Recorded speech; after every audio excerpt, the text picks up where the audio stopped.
To the family and friends of our senators-elect, thank you for being with us today. We invite you to return at every opportunity. We are honored to have with us today former Governor Jim Hunt. Welcome, Governor Hunt. Where's Governor Hunt?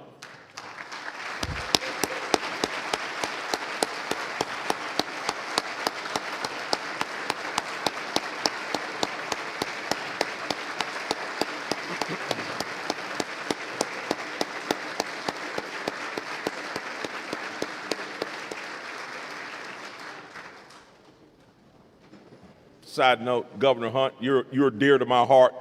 When I was in school, you were the example that was used to teach us what a governor does. So thank you very much for being here. Very special courtesy is extended to Mr. and Mrs. Mark Mosier of Greensboro. Where are you at? Please stand.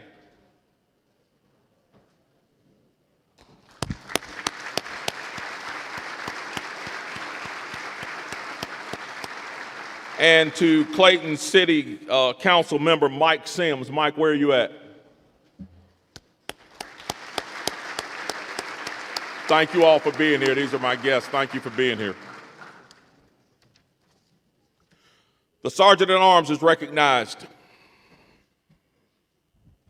Mr. President, the Honorable Tamara Berenger, Justice of the Supreme Court of North Carolina, and the Honorable Phil Berger, Jr., Justice of the Supreme Court of North Carolina, are at the door and await your direction.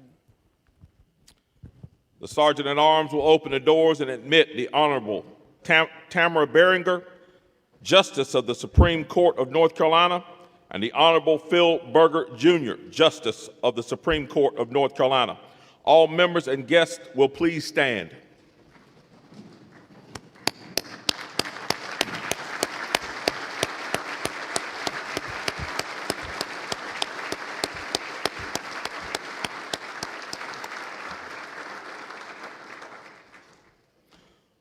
Welcome, Justice Berenger and Justice Berger. We greatly appreciate your participation in our opening ceremony and are happy to extend the courtesies of the floor to you today. The Sergeant at Arms is recognized. Mr. President, Master Sergeant Rhonda Vasquez of the North Carolina Army National Guard is at the door and awaits your direction. The Sergeant at Arms will open the doors and escort Master Sergeant Rhonda Vasquez of the North Carolina Army National Guard to the well of the chamber.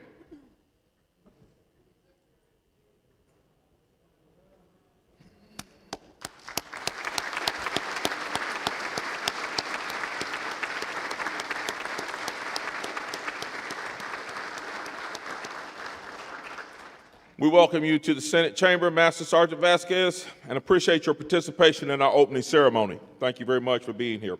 All members and guests in the gallery will please rise and remain standing for the prayer and the presentation of the colors.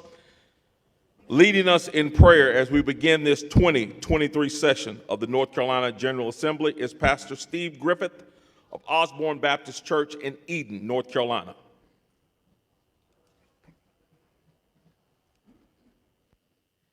Let's pray. Father, we come to you today in the name of your Son, Jesus, by whom all things were created and in whom all things are sustained. God, I ask your blessings on these proceedings today. Father, I ask your blessings on these men and women who, by your hand, are here to serve the good people of North Carolina. I pray you encourage them on days when so many things seem against them. I pray, God, you give them humble hearts to serve well. God, I pray that you give them courage and strength and wisdom to lead well. And we pray in the mighty and wonderful name of Jesus Christ. Amen. Thank you, Pastor Griffith. Sergeant at Arms is recognized. Mr. President, the Army Junior ROTC Color Guard of Moorhead High School in Eden, North Carolina, is at the door to present the colors and await your invitation. The Sergeant at Arms will now open the doors for the presentation of the colors by the Army Junior ROTC Color Guard from Moorhead High School in Eden, North Carolina. Mr. President, the Army JROTC Color Guard from Moorhead High School, Eden, North Carolina, request permission to enter your chamber. Sir. Permission granted. Thank you. Sir.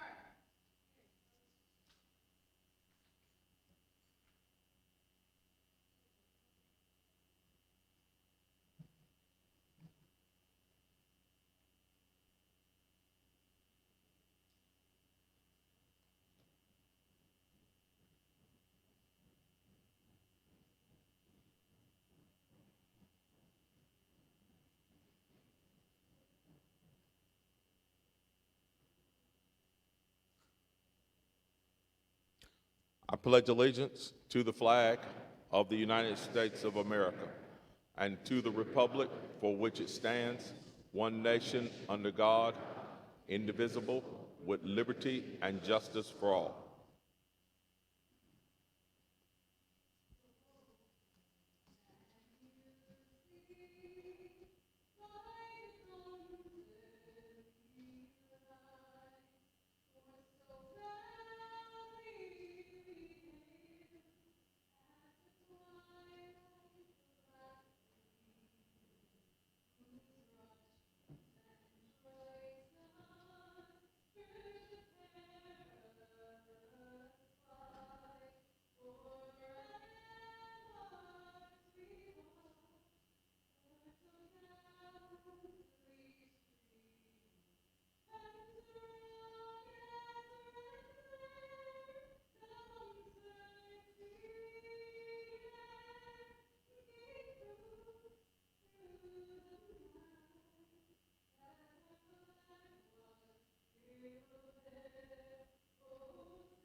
We thank you, Master Sergeant Vasquez, and members of the Color Guard from Moorhead High School for being with us today.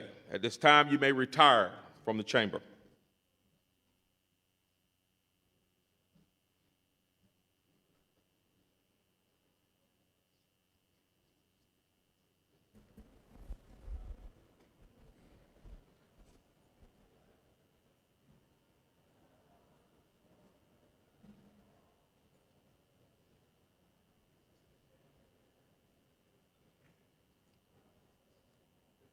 Members and guests may be seated.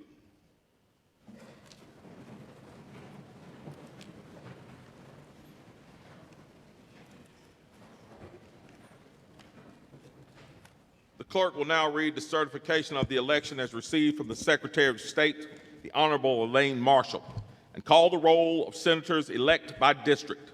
When your name is called, please speak into your microphone to answer present and remain standing. The clerk will call the roll. I, Elaine F. Marshall, Secretary of State of the State of North Carolina, do hereby certify that the State Board of Elections met Tuesday, the 29th day of November, A.D. 2022, in accordance with Chapter 163 of General Statute of North Carolina, at which time the board did open, canvass, and judicially determine the returns of votes cast in the election held on Tuesday, November the 8th, 2022, and certified to me the persons duly elected as members of the Senate from the various Senate districts comprising of more than one county, and all others have been certified to me in the abstract by the State Board of Elections as having the highest number of votes cast in the election for the Senate from districts composed of one county only. For the General Assembly of 2023, to wit, First, Norman W. Sanderson.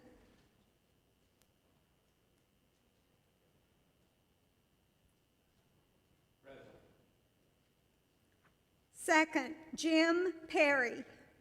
Present. Third, Bobby Hannick. Present.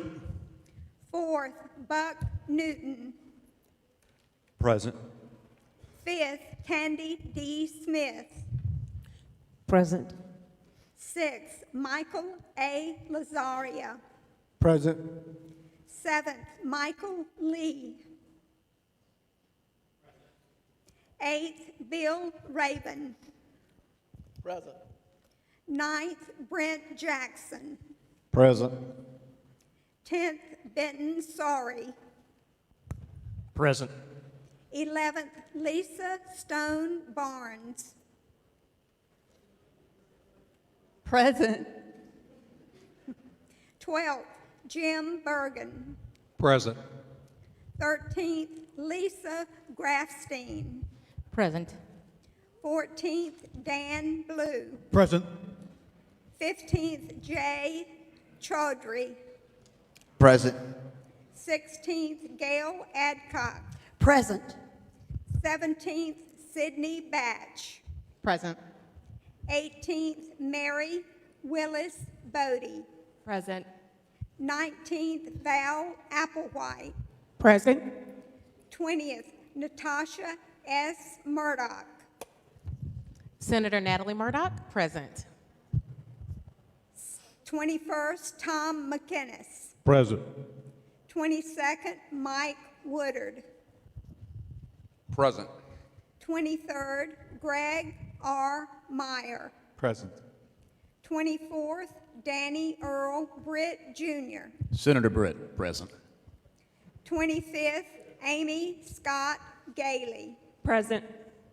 26th, Phil E. Berger. Present. 27th, Michael Garrett. Present. 28th, Gladys A. Robinson. Present. 29th, David Craven Jr. Present. 30th, Stephen Jarvis. Present. 31st, Joyce Krovick. Present. 32nd, Paul W. Lowe Jr. Present, that's Paul A. Lowe, Jr. Okay. 33rd, Carl Ford. Present. 34th, Paul R. Newton. Present. 35th, Todd Johnson. Present. 36th, Eddie Settle. Present. 37th, Vicky Sawyer. Present. 38th, Mushapa Mohammed. Present. 39th, DeAndrea Salvador. Present. 40th, Joyce Waddell. Present. 41st, Natasha Marcus. Present. 42nd, Rachel Hunt. Present. 43rd, Brad Overcash. Present. 44th, Ted Alexander. Present. 45th, Dean Proctor. Present. 46th, Warren Daniel. Present. 47th, Ralph Heiss. Present. 48th, Tim Moffitt. Present. 49th, Julie Mayfield. Present. 50th, Kevin Corbin. Present. In witness thereof, I have hereunto set my hand and affixed my official seal, done in office at Raleigh this 13th of December 2022. Elaine Marshall, Secretary of State. Senators-elect, you will find your holy book on your desk. Some of you may have your personal volume. At this time, the chair invites your spouse or guest to stand with you as you take your oath of office. The oath will be administered to the senators-elect by the Honorable Tamara Beringer of the Supreme Court of North Carolina.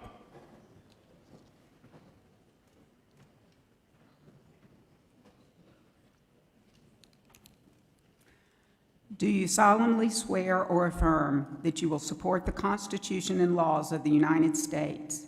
And do you solemnly and sincerely swear or affirm that you will be faithful and bear true allegiance to the state of North Carolina and to the constitutional powers and authority which are or may be established for government thereof, and that you will endeavor to support, maintain, and defend the Constitution and the laws of said state, not inconsistent with the Constitution of the United States, to the best of your knowledge and ability? And do you solemnly and sincerely swear or affirm that you will faithfully discharge the duties of your office as a member of the Senate of the 2023 General Assembly of the State of North Carolina to the best of your knowledge and ability, so help you God?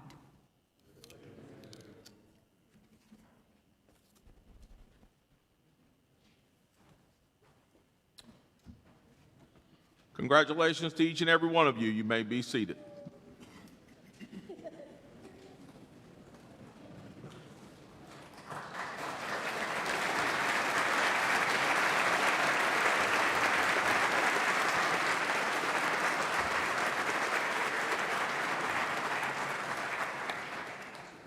"50 senators being present and having taken the oath of office, I declare a quorum present and qualified.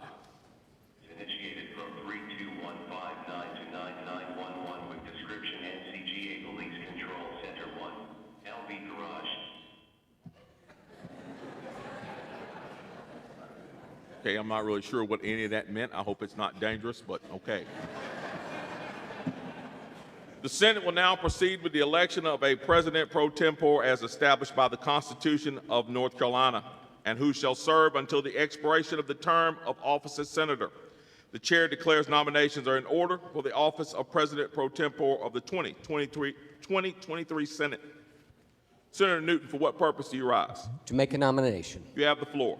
Thank you, Mr. President. Members, it is my honor to nominate Senator Phil Berger of Rockingham County for President pro tempore of the North Carolina Senate. He deserves that too, but having served in this body as President pro tem since 2011, Senator Berger has led this chamber with honor and poise. Within these walls, debate is not limited, and members of both sides of the aisle are heard. The respect Senator Berger shows to each individual who walks through these doors sets a standard that every state legislature should aspire to. Senator Berger, wherever you are, we are grateful to serve under your leadership. The impact of a great pro tem is not confined to the decorum within these walls. Since 2011, the entire state of North Carolina has benefited from the vision that Senator Berger brings to this chamber. From making North Carolina the leader of the flat tax revolution to putting in place the foundation for our state to become the #1 state for business.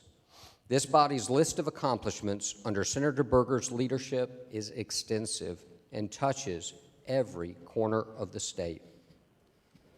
With the possibility of an impending recession and a new biennium of challenges ahead of us, there is only one person who will most effectively lead this body. I believe Senator Berger to be this leader. He knows what government needs to do for the betterment of society. He knows what we as members need to do for North Carolina to prosper in times of uncertainty. Senator Berger continues his legal practice in my hometown of Eden, and I see bedrock small-town values in him at work every day: integrity, trust, perseverance. But most importantly, Senator Berger is family first. He always finds time for his wife, Pat, his children, and his grandchildren. I have no doubt that Senator Berger is once again the right senator for this job. Mr. President, it is my honor and privilege to nominate Philip Berger of Rockingham County for President pro tempore of the 2023 North Carolina Senate. Mr. President. Senator Rabin, for what purpose do you rise? To second the nomination of Philip Berger and to make a few comments, please, sir. Thank you. Yep. Colleagues, friends, guests, today is a special day. And I believe it's an important day for lots of reasons. It's important to gather here with people who made this day possible. Our loved ones, our staff, our support system, and our voters. And I believe it is important to begin this two-year session with a spirit of bipartisanship and togetherness. I hope you all will enjoy this day and remember the reverence you feel in this place. This is the seventh time excuse me, that I've had the honor of being part of this day. I stood in this chamber 12 years ago, and let me tell you, a lot has changed in those 12 years. Our state has changed. Our policies, of course, have changed. This body has changed. With so many new colleagues present today and in the past on both sides of the aisle. Even those who were here 12 years ago, Senator Blue, are a little longer in the teeth, and we have changed. In my view, our politics have changed as well. The temperature, unfortunately, feels higher than it used to. The partisan rancor is a little more common, and our sense of congeniality seems to have lost its way, something I hope we can work on in 2023. But over the past 12 years, there's at least one thing about this place, or rather one person, who has been remarkably steady, consistent, and dependable. Phil Berger is the same person today as the man I got to know 12 years ago. Many of you know I'm a veterinarian, and I know a threatened and an endangered species when I see one. And Phil Berger is the rarest of public servants. He has the same impeccable character today that he had 12 years ago. The same humility, the same resolve, the same principles, the same honesty, the same toughness, the same sense of duty, the same lack of ego. Phil Berger has certainly changed this body and this state, and I believe for the better. But this place has not changed Phil Berger. We're fortunate to have his leadership for the past 12 years and 12 years ago, and we're fortunate to have his leadership today. It is my great honor to second the nomination of Philip E. Berger to serve as President Pro Tem of the Senate. And Mr. President, I furthermore move that the nomination be closed.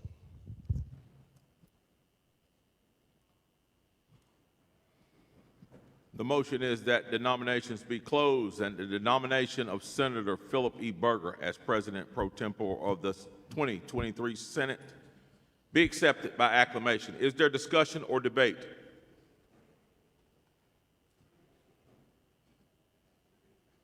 If not, all in favor will say aye. Opposed, no. The ayes have it, and the chair declares Senator Philip E. Berger of Rockingham County unanimously elected to the office of President Pro Tempore of the 2023 Senate. Senator Paul Newton, Senator Rabin, Senator Blue, and Senator Barnes are appointed as a committee to escort President Pro Tempore-elect Philip E. Berger to the well of the Senate to receive the oath of office.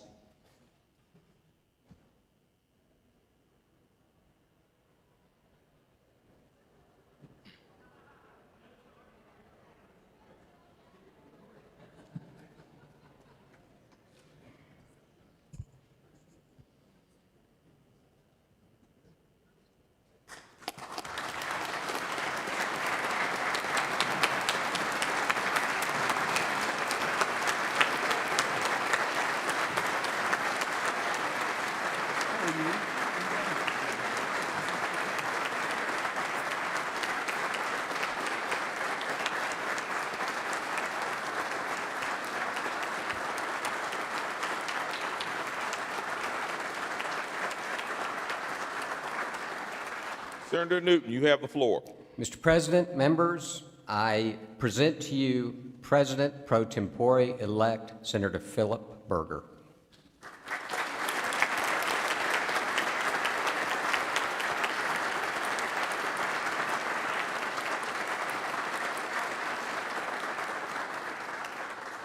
Thank you, Senator Newton. The escort committee may return to their seats. Members and guests may be seated. The Sergeant at Arms may escort Luke Snyder and Ashley Berger Snyder to the well of the Senate to stand with President Pro Tempore-elect Berger.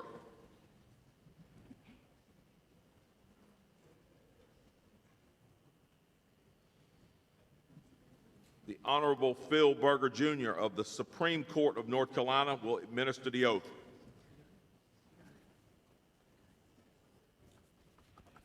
Please state your name.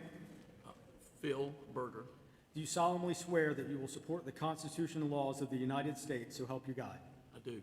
And do you solemnly and sincerely swear that you will be faithful and bear true allegiance to the state of North Carolina and to the constitutional powers and authorities which are or may be established for the government thereof? And will you endeavor to support, maintain, and defend the Constitution and laws of said state, not inconsistent with the Constitution of the United States, to the best of your knowledge and ability? I will. And do you solemnly and sincerely swear that you will faithfully discharge your duties as President Pro Tempore of the 2023 General Assembly to the best of your skill and ability, so help you God? I will. So help me God.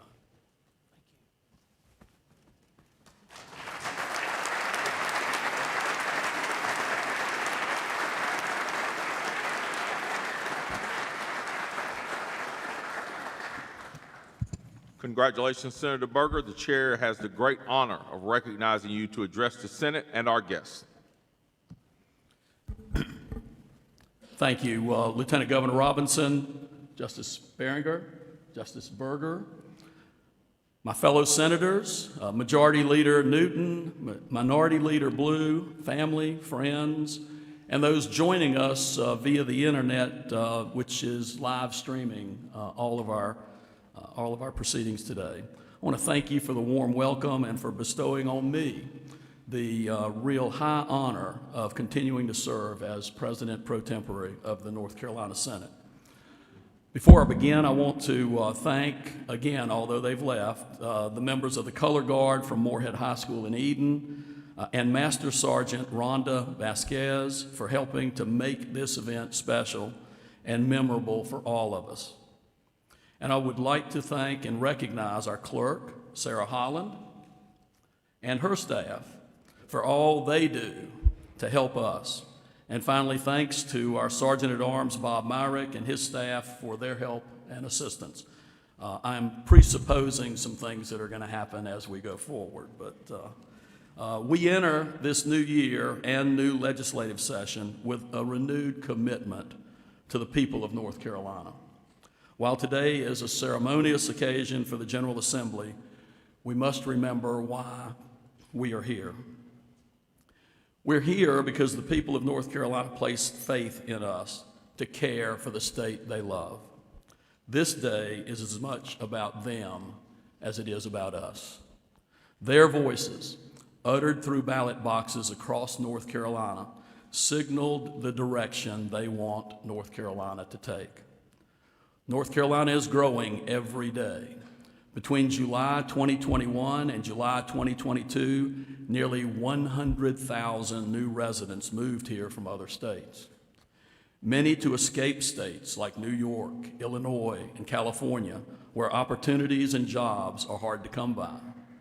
Those new residents see the promise in North Carolina of more freedom, of an opportunity to prosper, and of a bright future for themselves and their families. As more people find a home here, we must remain committed to what has made North Carolina the best state in which to live, to work, and to raise a family. A little over a decade ago, a new majority gained control of this body and of the chamber on the other side of this building. That new majority made a commitment to the people that North Carolina would take a new direction. I stood before this body at that time and said that history would judge the success or failure of that commitment. Looking back, we were in a dire situation at that time. We inherited a $2.5 billion budget deficit. Teachers and state employees were facing layoffs. Job creation was lagging, and North Carolina's tax and regulatory climate were both impediments to growth and to employment. Our vision for North Carolina was clear: smaller, smarter, more efficient government, and a confidence that the private sector would respond positively to lower taxes and less government red tape. Over the last 12 years, and following the simple formula of lower taxes, less regulation, and a commitment to quality education, our state has flourished. North Carolina regularly ranks as a top state for business and jobs. We continue to recruit and attract a wide variety of employers and entrepreneurs to the state. The big job announcements grab the headlines, but every job created in the private sector, facilitated by conservative state policy, makes an impact. And look at the result. Since 2011, more than 643,000 new jobs have been created in North Carolina. Our unemployment rate has dropped. The rate of citizens in poverty has been reduced. And thanks to historic reductions in tax rates, North Carolinians are keeping more of their money. Confounding so-called experts in government finance, we accomplished all this and at the same time saw revenue to state coffers exceed projections, creating record state surpluses and a rainy day reserve fund that is the envy of our neighboring states. Those results were not achieved by accident or happenstance. And contrast what we've done with what is happening in those states that our new residents are fleeing. High taxes, out of control government spending, schools that cater to bureaucrats instead of students and parents, and politicians and special interest activists trampling the values that many Americans and North Carolinians still hold dear. Today, I can't help but think about what we have done and what we will continue to do for our citizens, their children, their grandchildren, and for generations to come. Many articulate as a goal to leave something better than when they found it. Without question, North Carolina and its state government are in a far better place today than 12 years ago. Now we must build on that success so future generations of North Carolinians can reach even greater heights. We must provide them with the tools needed to determine their future, from a world-class education to finding a good-paying job in a career of their choice, or to the freedom and opportunity to open their own businesses. All of the accolades we collect now aren't guaranteed in the future. Presently, we're the best state in which to live, work, and do business, but the wrong policy decisions could change that status at any moment. In order to stay on top, we must continue to make the right decisions and do the hard work to maintain and improve the opportunities that currently exist. We must continue to keep regulations in check and roll back those that are unnecessary and create impediments to growth and job creation. We must effectively address critical infrastructure needs like roads, water and sewer, and broadband. We must continue to demand world-class educational opportunities for our students. We've made incredible strides, but there is always more to be done. Parents across North Carolina want a greater say in their child's education. From being involved and knowledgeable about curriculum to the opportunity to send their child to a school that fits that child's educational needs. Our schools must be focused on serving students and parents. In previous sessions, legislators came together to pass historic legislation to return students to in-person instruction and to address childhood literacy. We're seeing some promising gains since we passed the Excellent Public Schools Act of 2021 and implemented the science of reading in our elementary school curriculum. We cannot be complacent simply because we're starting to see gains. There are still far too many students who are struggling to read. We must renew and redouble efforts to improve reading outcomes for all students. We must disabuse ourselves of the notion that more money alone buys positive outcomes for students. Success in education policy is about more than hitting some arbitrary funding goal. This isn't a partisan issue. We must come together to ensure that our students can read and have the opportunity for a quality education. Without question, education is the great equalizer in a free society. We fail in our most important task if we fail to recognize and act on that fact. We need our K-12, community college, and university systems to work together to meet the demands of a 21st century economy. As we begin to look at the issues we must tackle in the upcoming biennium, one of those issues is expanding Medicaid. I support expanding Medicaid. However, we must recognize that it is not a silver bullet. North Carolinians are saddled with some of the highest health care costs in the country. We need to eliminate regulatory red tape and other bureaucratic barriers that impede access to care and unnecessarily increase medical costs. I intend to work towards expanding Medicaid together with the necessary regulatory changes to expand access to care. I hope you will join me. North Carolinians deserve to feel safe in their communities. We will continue to support law enforcement and uphold rights guaranteed by the Second Amendment. It is our duty as elected officials to represent the people. We must come together, no matter our party, to find solutions and follow through on those solutions. While the voters returned a Republican supermajority to this chamber, endorsing the conservative policies that have restored North Carolina as the leader in the Southeast, I believe we can achieve a shared goal of moving North Carolina forward. Despite any disagreements, we owe it to the people of this great state to work tirelessly for them.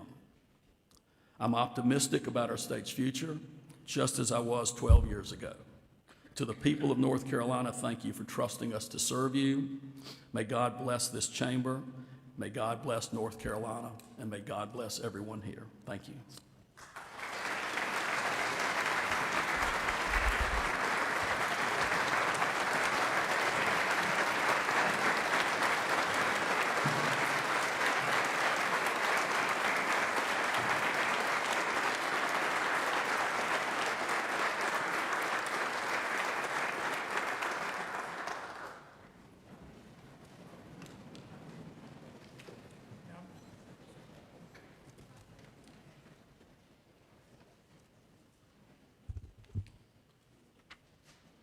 The next order of business to come before the Senate is the adoption of rules of procedure by which this body shall govern itself. Senator Rabin is recognized. Thank you, Mr. President. I move that Senate Resolution 1 be filed and brought before the Senate for first reading and immediate consideration on second reading.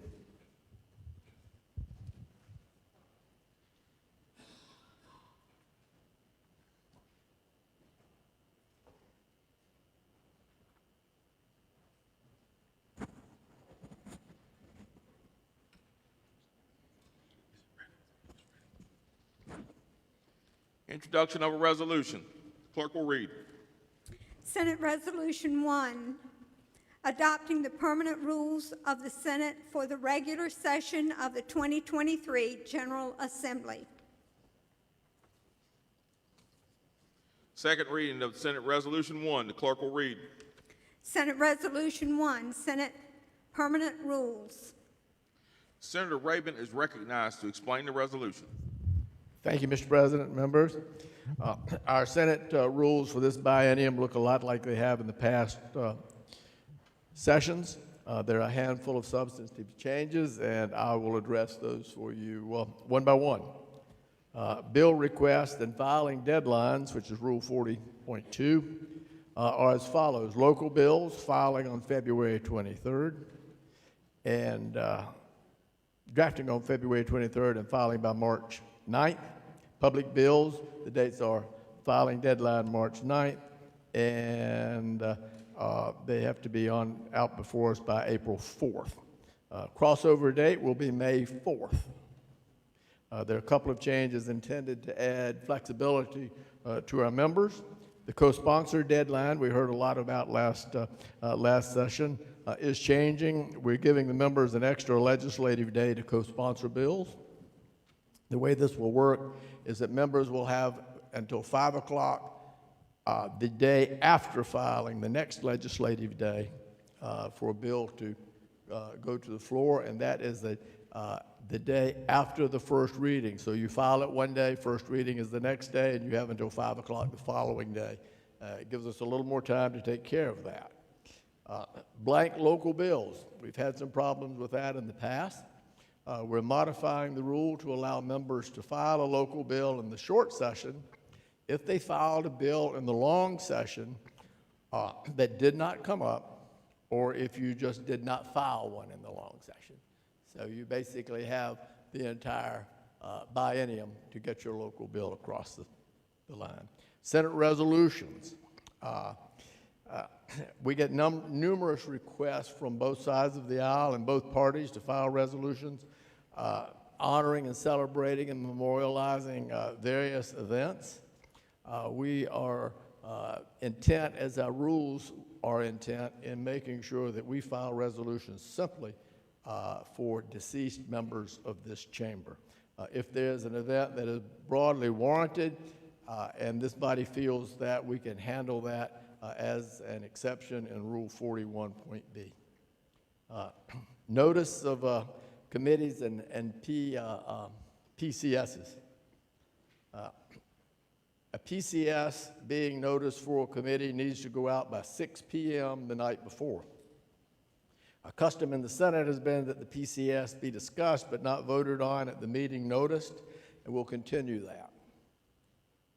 The change clarifies that if for some reason a bill needs to be voted the next day and the PCS goes after 6, you will need the approval of the rules chair, Rule 41 or 45.1, for those of you who are following the rule book.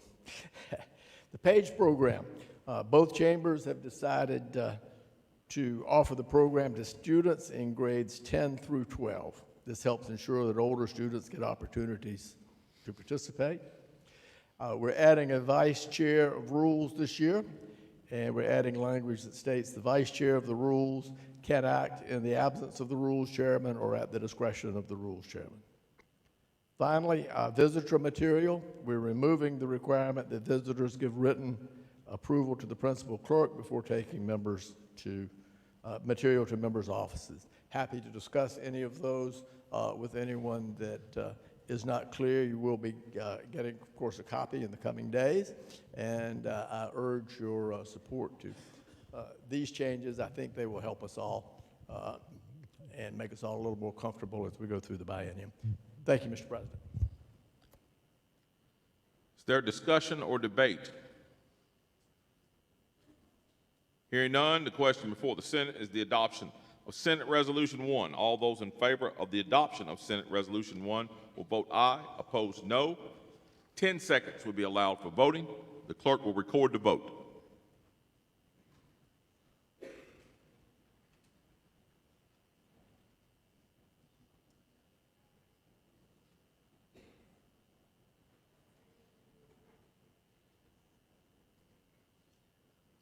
Senator, is that Senator Wilkes? Senator Settle. Senator Settle. Mr. President, I mashed the button, but it clearly is not working. Aye or nay? Aye. Aye. He's Senator Settle. Get some bigger specs. I'm going 1. 50 having voted in the affirmative, 0 in the negative. The rules of the 2023 Senate are adopted. The Senate Rule 65 establishes the office of the Deputy President Pro Tempore.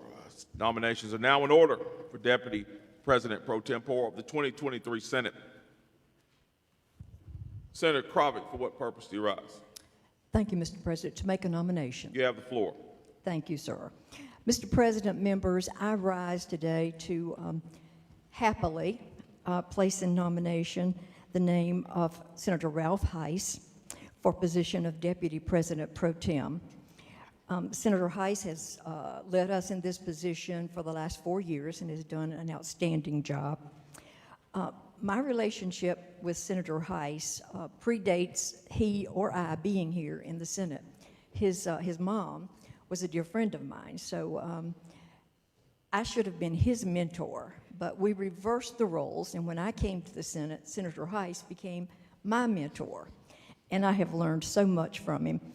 You all probably know that he attended the North Carolina School of Math and Science, that he graduated from Appalachian, and that he has a master's degree from NC State, and that he's a statistician.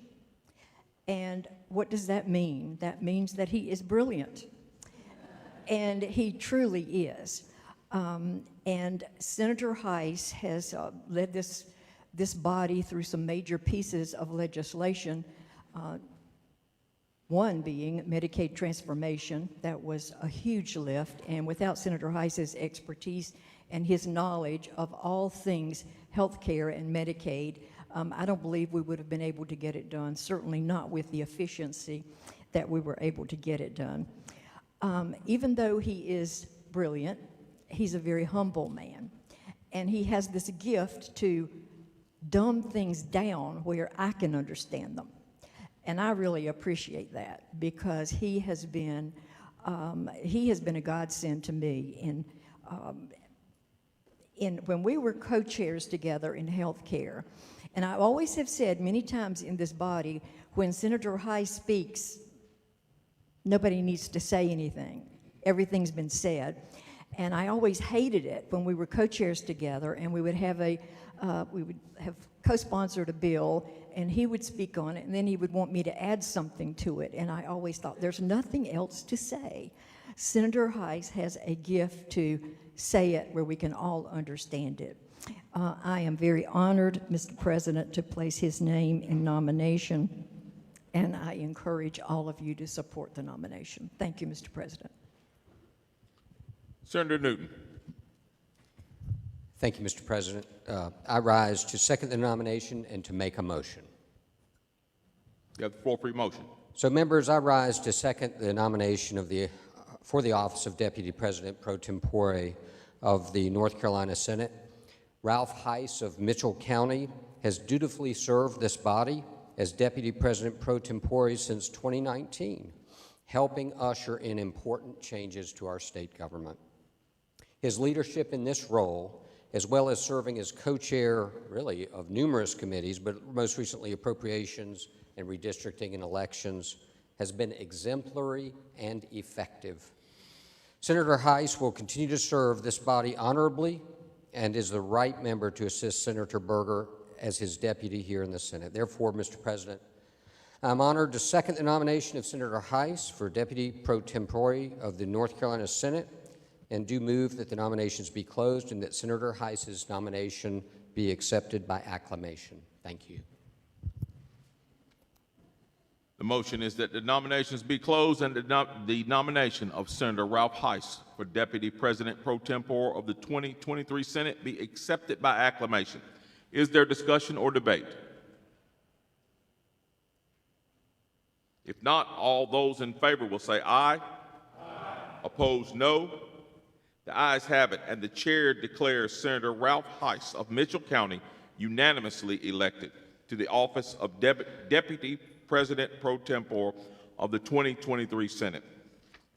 Senator Daniel, Senator Galey, Senator Sanderson, and Senator Buck Newton are appointed to escort Deputy President Pro Tempore-elect Ralph Heiss to the well of the Senate to receive the oath of office.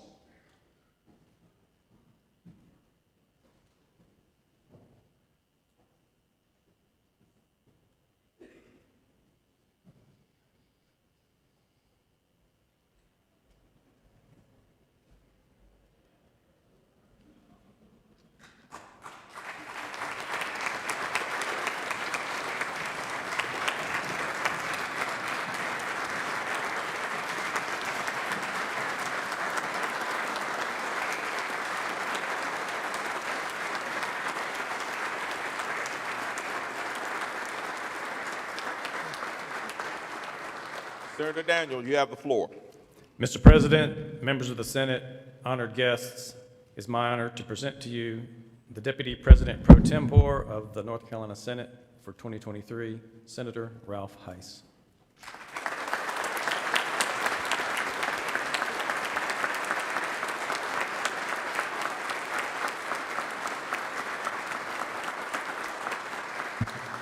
Thank you, Senator Daniel. The escort committee may return to their seats. Members and guests may be seated.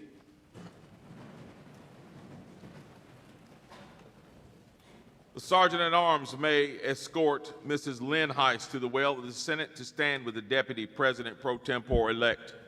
The Honorable Tamara Beringer of the North Carolina Supreme Court will administer the oath.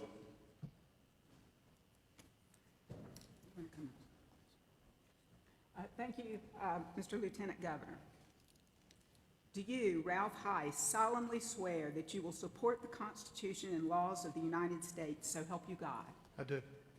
Do you solemnly and sincerely swear that you will be faithful and bear true allegiance to the state of North Carolina and to the constitutional powers and authority which are or may be established for the government thereof, and you will endeavor to support, maintain, and defend the Constitution and laws of said state, not inconsistent with the Constitution of the United States, to the best of your knowledge and ability? I do.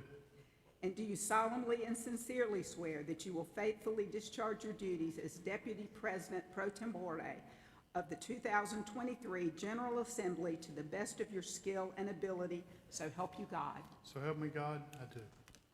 Congratulations.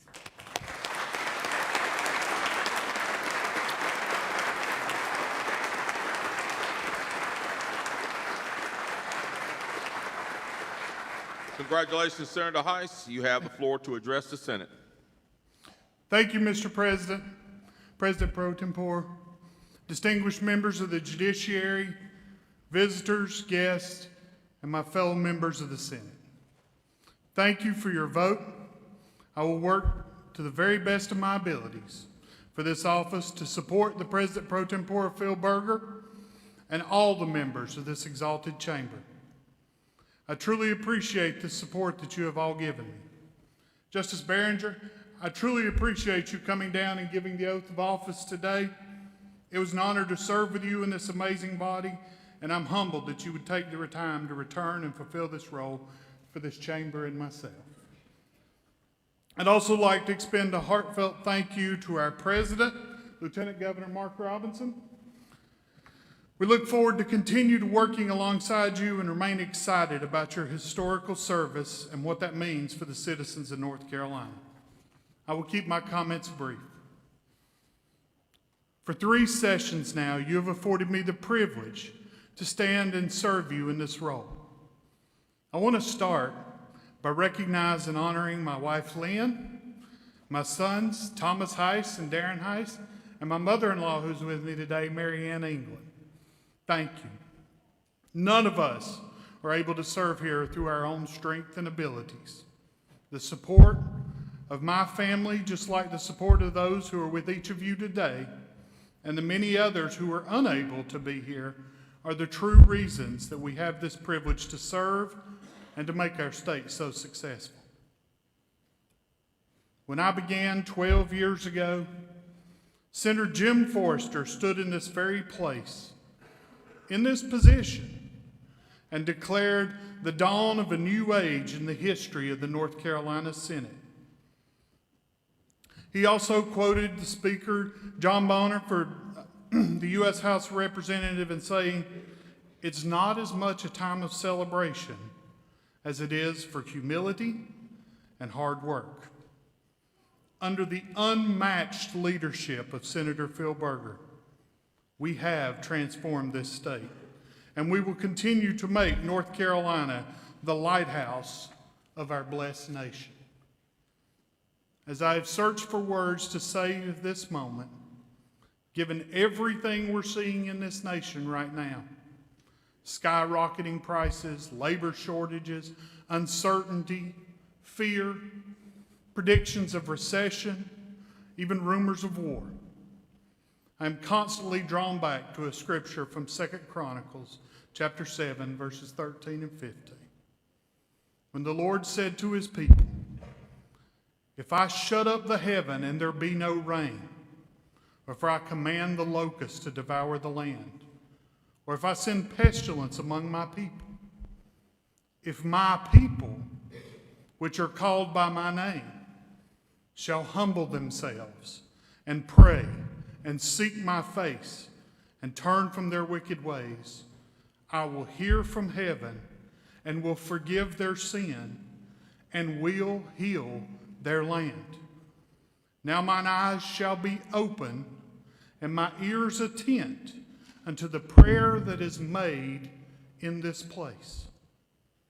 My ask of each of you is not only that you do all you can in and through this legislative body to improve the condition and lives for all the constituents we serve, but I also ask you that as leaders, each of you answers a higher purpose and lift up your districts, this state, and this nation, as stated in our state constitution and just affirmed by our oath, to Almighty God, the sovereign ruler of nations, that he may hear our land.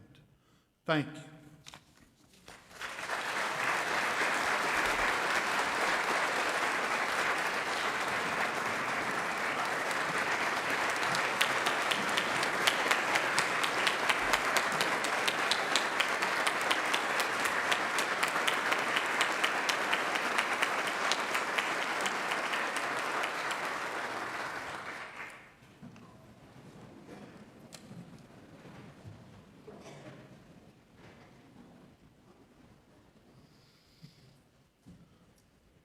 The Constitution of North Carolina directs the Senate to elect its other officers.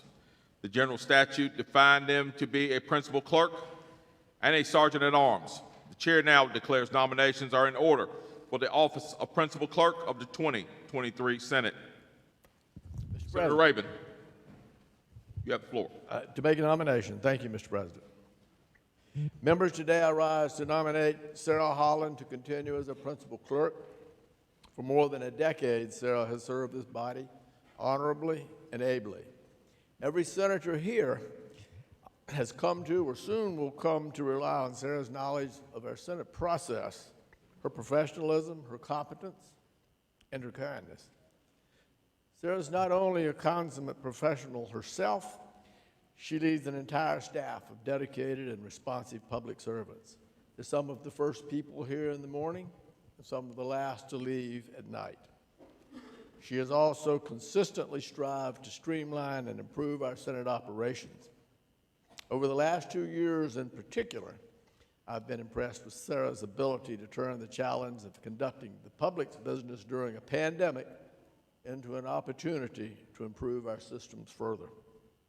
During this time, she led a seamless switch to electronic bill filing and electronic sponsorship of pages, just among many of the other improvements. She's done an outstanding job for the Senate, and I'm pleased to recognize her and recommend her to serve this body for another term. With that, Mr. President, I formally recognize Sarah Holland to serve as principal clerk of the Senate 2023 Senate. Thank you. Senator Heiss. To second the motion, to second the nomination and make a motion. You have the floor for your motion. Thank you, Mr. President. Members of the Senate, I rise to second the nomination of Sarah Holland to serve as principal clerk of the 2023 North Carolina Senate. Members, for those who were here or those who've just heard the stories, I take you back to when I came into this chamber 12 years ago, and remember this thing we all had called bill books.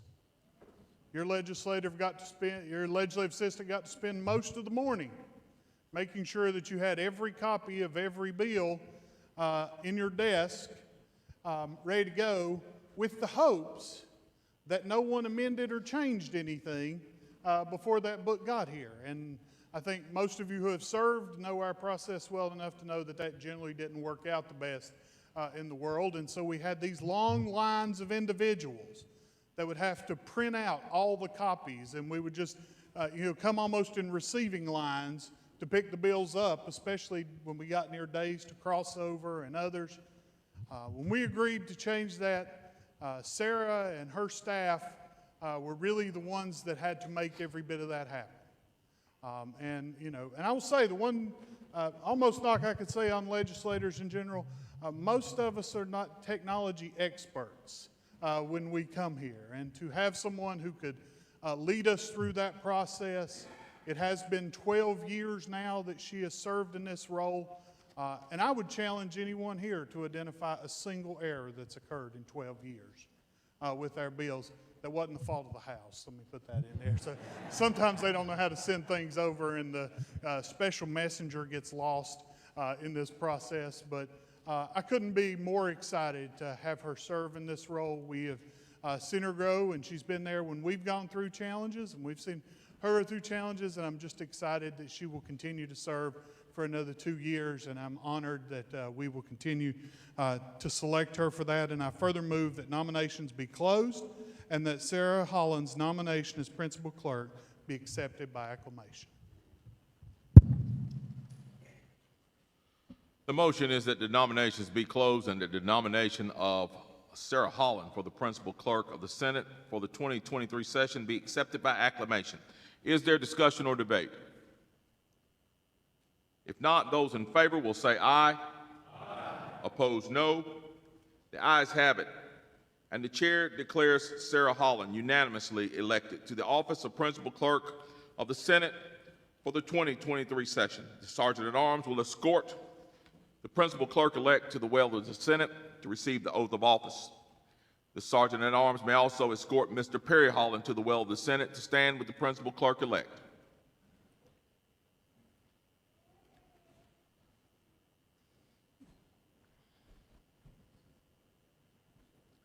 The Honorable Phil Berger, Jr. of the Supreme Court of North Carolina will administer the oath. Put your left hand on the Bible, raise your right. Please state your name. Sarah Holland. Do you solemnly swear that you will support the Constitution and laws of the United States? Do you solemnly and sincerely swear that you will be faithful and bear true allegiance to the state of North Carolina and to the constitutional powers and authorities which are or may be established for the government thereof?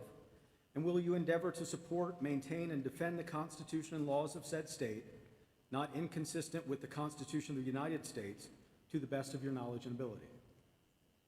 Do you solemnly and sincerely swear that you will faithfully discharge your duties as principal clerk of the Senate of the 2023 General Assembly to the best of your skill and ability, so help you God? I do, so help me God. Congratulations. Thank you.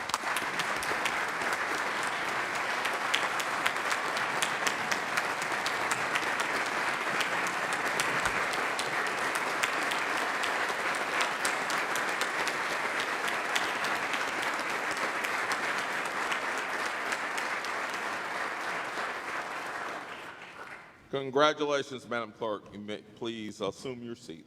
Thank you. Nominations are now in order for the Sergeant at Arms of the 2023 Senate. Senator Bergen, for what purpose do you rise? To make a nomination. You have the floor. Thank you, Mr. President. Members, I rise to nominate Robert Bob Myrick to serve as Senate Sergeant at Arms. Bob Myrick is a proud alumni of East Carolina University. Since his graduation in 1976, he has been busy. He played professional football in the Canadian Football League. He was a high school coach, teacher, and administrator.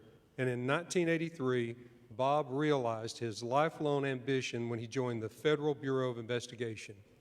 Bob spent more than 25 years working in increasingly sophisticated cases in areas of organized crime, violent crime, as well as domestic and international terrorism. During his career, the FBI took full advantage of Bob's organizational, supervisory, and leadership abilities. Bob was an instructor as well as unit chief at the FBI Academy in Quantico, Virginia, a supervisor with the Special Operations and Research Unit, and later the Critical Incident Response Group, where his assignments took him and his teams and agents around the globe. Bob's final FBI position was with the United States Marine Corps during Operation Enduring Freedom. When Bob retired in 2008, he signed on as a contractor with the Marine Corps and later worked as an independent contractor in Egypt and East Africa. Bob joined the Sergeant at Arms staff in 2011, and he has been the Sergeant at Arms since 2019. Bob has served on the board of directors of the New Hanover County Law Enforcement Association, the FBI Retired Associations, and is just involved in his community in so many ways. He is also a former commissioner of the North Carolina Criminal Justice Education and Training Standards Commission. Bob and his wife Linda live in Wilmington. They have 2 children, Scott, daughter-in-law Jessica, and Caroline, son-in-law Aaron, 1 granddaughter, Della Francis, and 2 grandsons, Lincoln and Quincy. It is my honor to nominate my good friend, Bob Myrick. With that, Mr. President, I formally nominate Bob Myrick to serve as Sergeant at Arms of the 2023 North Carolina Senate. Senator Crobbeck, for what purpose do you rise?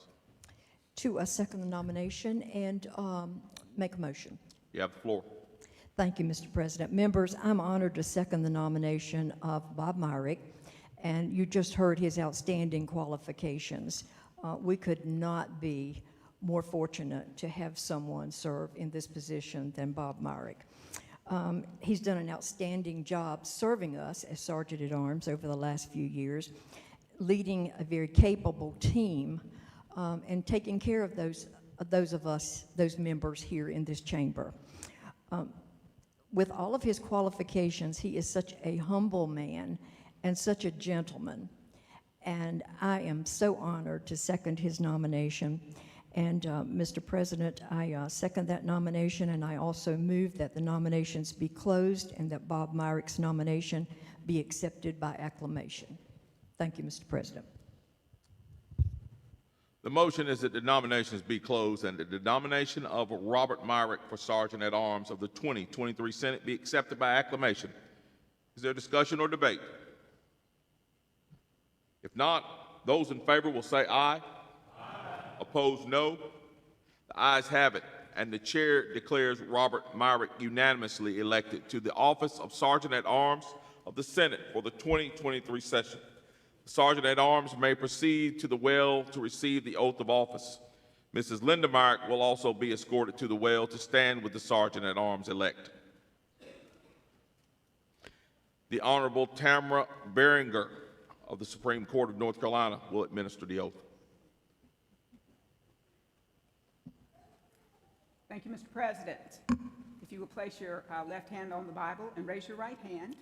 Do you, Robert Myrick, solemnly swear that you will support the Constitution and laws of the United States? I do. Do you solemnly and sincerely swear that you will be faithful and bear true allegiance to the state of North Carolina and to the constitutional powers and authority which are or may be established for government thereof, and that you will endeavor to support, maintain, and defend the Constitution and laws of said state, not inconsistent with the Constitution of the United States, to the best of your knowledge and ability? So help me God, I do. And do you solemnly and sincerely swear that you will faithfully discharge your duties as Sergeant at Arms of the Senate of the 2023 General Assembly to the best of your skill and ability, so help you God? Help me God, I do. Congratulations. Thank you.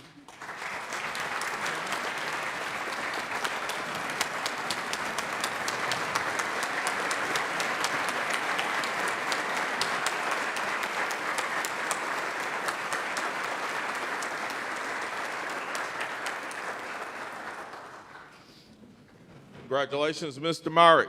You may assume your position. A message from the Majority Caucus. The clerk will read. Dear President Robinson, this is to advise you that the Senate Republican Caucus met on November 28, 2022, with 30 members present and elected the following officers for the 2023 session of the General Assembly. Senate Majority Leader, Senator Paul Newton. Senate Majority Whip, Senator Tom McInnes. Senator Majority Whip, Senator Jim Perry. Republican Joint Caucus Leader, Senator Carl Ford. In addition, the following officers were nominated for the 2023 session of the General Assembly. President pro tempore, Senator Phil Berger. Deputy President pro tempore, Senator Ralph Heiss. Principal Clerk, Ms. Sarah Long Holland.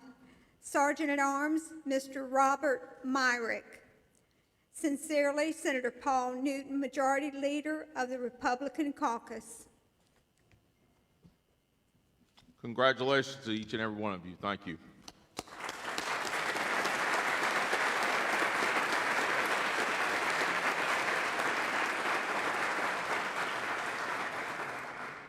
Message from the Minority Caucus. Clerk will read. Dear Lieutenant Governor Robinson, the Senate Democratic Caucus met on December 5th, 2022, and elected the following officers for the 2023-24 legislative session. Senator Daniel T. Blue, Wake County Minority Leader. Senator J. Chaudhry, Wake County Minority Whip. Senator Julie Mayfield, Buncombe County Caucus Secretary.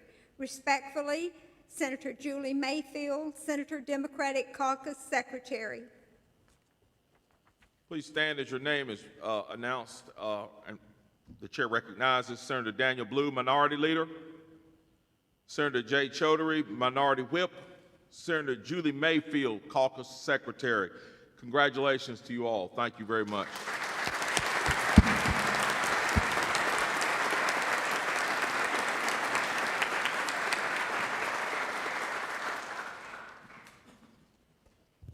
Mr. President? Senator Rabin, for what purpose do you rise? A motion, please, Mr. President. You have the floor. Thank you, sir. Mr. President, members, having voted in the majority of the election of Senator Phil Berger as President pro tempore, I move the Senate do now reconsider the vote by which he was elected, and I further move the motion to lie upon the table. Senator Perry, for what purpose do you rise? Mr. President, to second the motion to lay upon the table. The motion has been moved and seconded. This is the non-debatable motion, and we'll go straight to a vote. Question before the body is the motion to table the motion to reconsider the vote for President pro tempore. All in favor will vote aye. All opposed will vote no. 10 seconds will be allowed for voting, and the clerk will record the vote.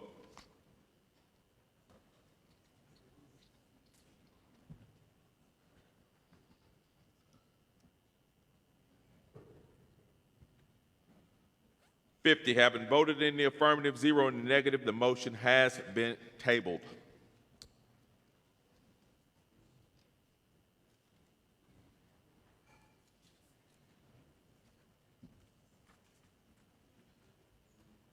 Senator Rabin is recognized. Thank you, Mr. President. Mr. President, the motion to adjourn, I believe, has been filed, and I move that we move forward with that, please. If the clerk will read, I will discuss it, and we'll go forward. Without objection, so ordered. Introduction of a resolution. The clerk will read. Senate Joint Resolution 2, adjourning the 2023 regular session of the General Assembly to a date certain as approved by law. Senate Joint Resolution 2 on its second reading. The clerk will read. Senate Joint Resolution 2, adjourn 2023 organizational session. Senator Rabin is recognized to explain the resolution. Thank you, Mr. President. Members, this is a joint resolution that we have to do with the House to adjourn since we are going to be out for more than 3 days. What we will do is we will adjourn at the end of today's session to reconvene back in our regular session at noon, Wednesday, January 25th, 2023.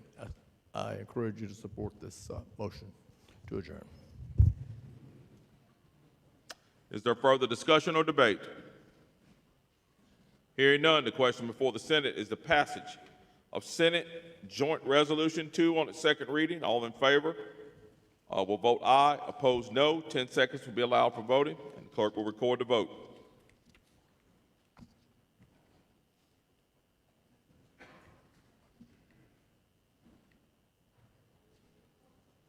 Senator Lowe. Aye. Senator Meyer.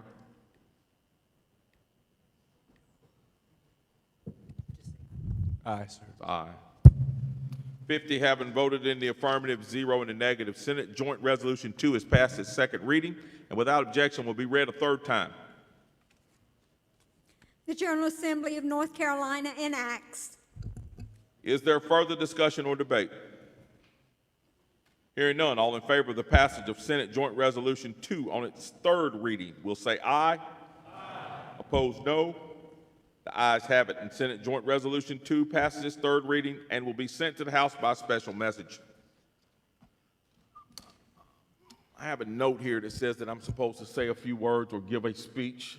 I don't really write speeches, as most of you all know, but I think what I guess I'll say to you all is this. It's been a pleasure working with you the last session, although it drug on and on and on.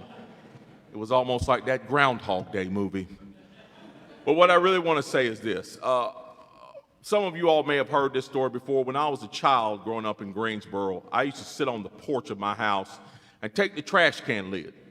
And I used to dream about driving off to great places, driving a big semi-truck or driving a big ship or maybe even dreaming of driving a spacecraft in outer space. You know, I bring that up because of this. Ladies and gentlemen, we're not here for ourselves. We are not here for ourselves. We are here to make dreams possible for people, to help people's dreams be possible, to help the people of North Carolina realize their dreams, to make those dreams a reality. I urge each and every one of you to work together to that end, to help the dreams of the people of North Carolina to become a reality. So those little kids out there like me who dreamed of doing great things can also do great things in this state. But it's been a pleasure working with all of you. Looking forward to the session. Enjoy your professionalism, and I hope we have a great session. Thank you all.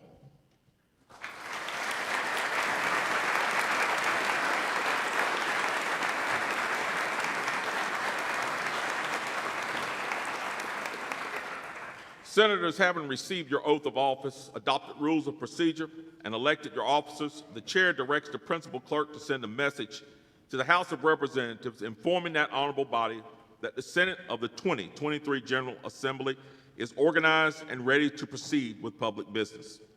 Are there any other notices or announcements? With no further business to come before the Senate, the chair will entertain a motion for adjournment and recognizes Senator Berger.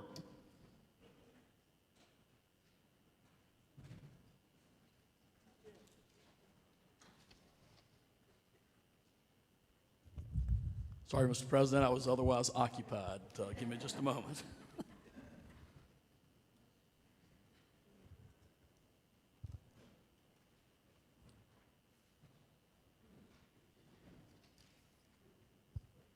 Mr. President, I move that the Senate do now adjourn in accordance with Senate Joint Resolution 2, subject to the provisions of Senate Rule 24.1, to reconvene on Wednesday, January 25th, 2023 at 12 o'clock noon.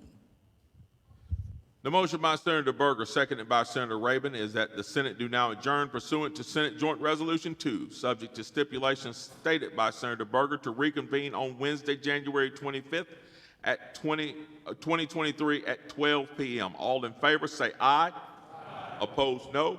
The ayes have it, and the Senate stands adjourned.